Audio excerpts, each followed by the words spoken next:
নমস্কার শ্রোতা ভক্তরা, আজ আমরা জানবো দেবী লক্ষ্মীর ব্রত কথা। আগামী 6 অক্টোবর কোজাগুড়ি লক্ষ্মী পূজা। তো শ্রোতা ভক্তরা খুব মন দিয়ে শুনবেন। আগামী 6 অক্টোবর 2025 সোমবার 19 আশ্বিন 1432 বঙ্গাব্দ অর্থাৎ 6 অক্টোবর কোজাগুড়ি লক্ষ্মী পূজা। ঘরে ঘরে লক্ষ্মী পূজা এই দিন পালিত হবে। তো শ্রোতা ভক্তরা, পূর্ণিমা তিথি শুরু হবে 19 আশ্বিন 6 অক্টোবর সোমবার সকাল 11:24 থেকে, আর পূর্ণিমা তিথি শেষ হচ্ছে 20 আশ্বিন মঙ্গলবার 1432 বঙ্গাব্দ, আর ইংরেজির 7 অক্টোবর সকাল 9:33 পর্যন্ত, অর্থাৎ সোম থেকে মঙ্গলবার পর্যন্ত এই পূর্ণিমা তিথি থাকছে। পূজার অমৃত যোগের সময় হলো সোমবার সন্ধ্যা 5:18 থেকে সোমবার সন্ধ্যা 6:54 পর্যন্ত। বোঝা গেল? এই কোজাগুড়ি লক্ষ্মী পূজার অমৃত যোগ বা শুভ যোগ হলো সন্ধ্যা 5:18 থেকে সন্ধ্যা 6:54 পর্যন্ত, অর্থাৎ 1 ঘন্টা 36 মিনিট হলো শুভ সময়। তো শ্রোতা ভক্তরা, এখন আমরা দেবী লক্ষ্মীর ব্রত কথা শ্রবণ করব। তো শ্রোতা ভক্তরা খুব মন দিয়ে শুনবেন। বহু প্রাচীনকাল আগে একটি সুসজ্জিত গ্রামে শিলা নামে একজন স্ত্রী প্রসিদ্ধ ছিল। তিনি লক্ষ্মী দেবীর কৃপায় প্রসিদ্ধি লাভ করেছিলেন। আজ আমরা তারই কথা জানবো। তো ভক্তরা, শিলা সেই গ্রামে এক গরিব ঘরের স্ত্রী ছিল।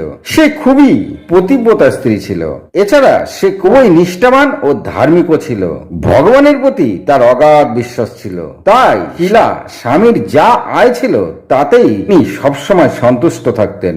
কিন্তু ভক্তরা, গ্রামের ধনী লোকেরা যেভাবে চলতো তার দিকে তার কোনো লোভ ছিল না, বা সেভাবে তিনি কারো দিকে কোনো দৃষ্টিপাত করতেন না যে আমি তাদের মতন ধনী নই, আমার এটা নেই, আমার সেটা নেই, আমি তাদের মতন চলবো।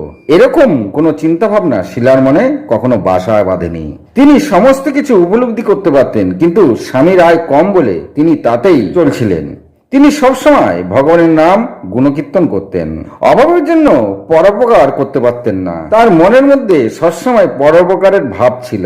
তিনি ভাবতেন আমি এর জন্য সেটা করব, তার জন্য সেটা করব, কিন্তু ভাবতেন ঠিকই, কিন্তু স্বামীর এত অল্প আয় যে তিনি সেই পরোপকারটুকু করতে পারতেন না। কিন্তু পরোপকারের ভাব তার মধ্যে ছিল প্রচন্ড প্রবল। তবুও এই শিলা নিজের ছোট্ট সংসারে অল্প আয়ে সবসময় খুবই সন্তুষ্ট থাকতেন। আর তাই শিলা সবসময় হাসি খুশি থাকতেন বলে তার আশেপাশের পাড়াপড়শিরা তাকে খুবই ভালোবাসতেন।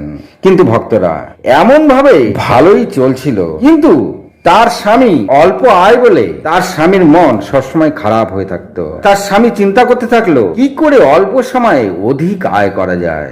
আর এই চিন্তা ভাবনা মনের মধ্যে বাসা বাঁধতেই তিনি কুসঙ্গের শিকার হয়ে গেল।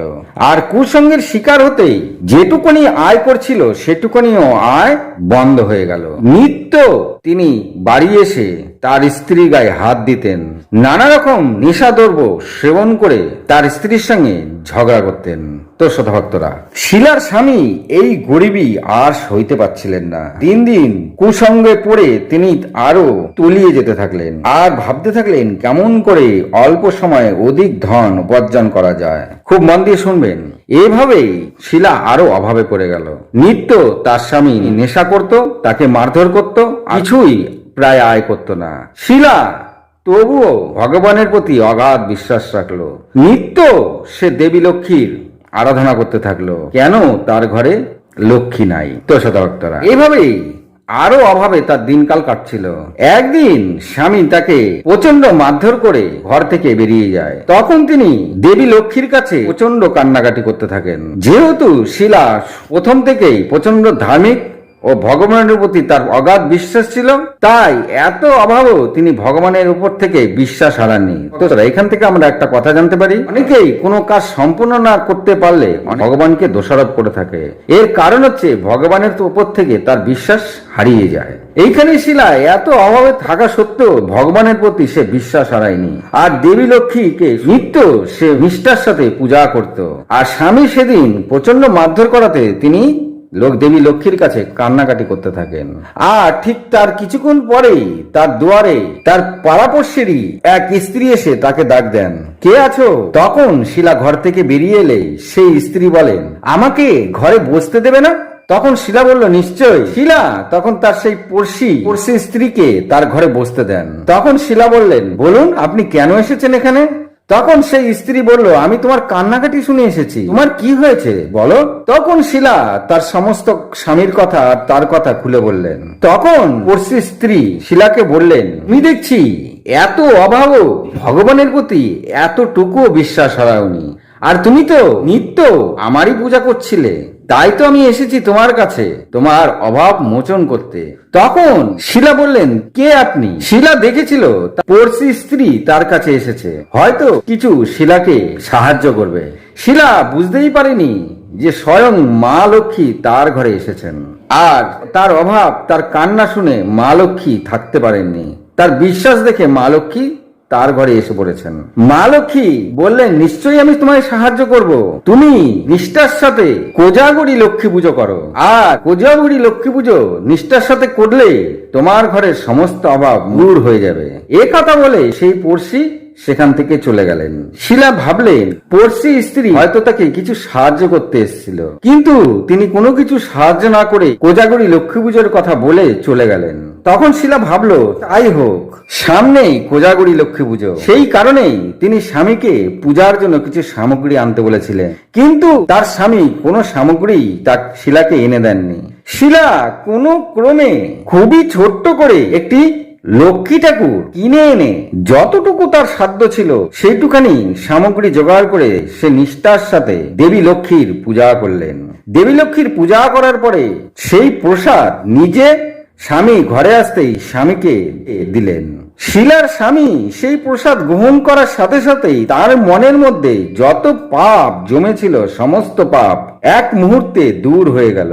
তিনি তখন সেই প্রসাদ খাওয়ার পর তার স্ত্রীকে বললেন, আমার বড় ভুল হয়ে গেছে, আমি কুসঙ্গে পড়েছি, আজ থেকে আমি আর কখনো কোনো কুসঙ্গ করব না, আগের মতন আমি যেমন কাজ করছিলাম সেভাবেই আমি আবার কাজ করব।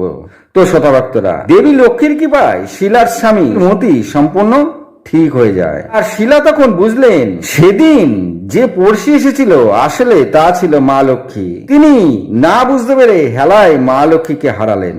কিন্তু শ্রোতাভক্তরা, শিলাও সেই প্রসাদ গ্রহণ করলেন, আর গ্রহণ করার পরে তিনি দেখলেন যে তার ঘরে যে পাত্রে অন্ন ছিল সমস্ত পাত্রের অন্ন সবকিছু একদম ভরা। তিনি মা লক্ষ্মীর পায়ে পড়ে কান্নাকাটি করলেন। স্বামী যথারীতি কাজে চলে গেলেন। স্বামীর আয় দিন দিন বাড়তে থাকলো।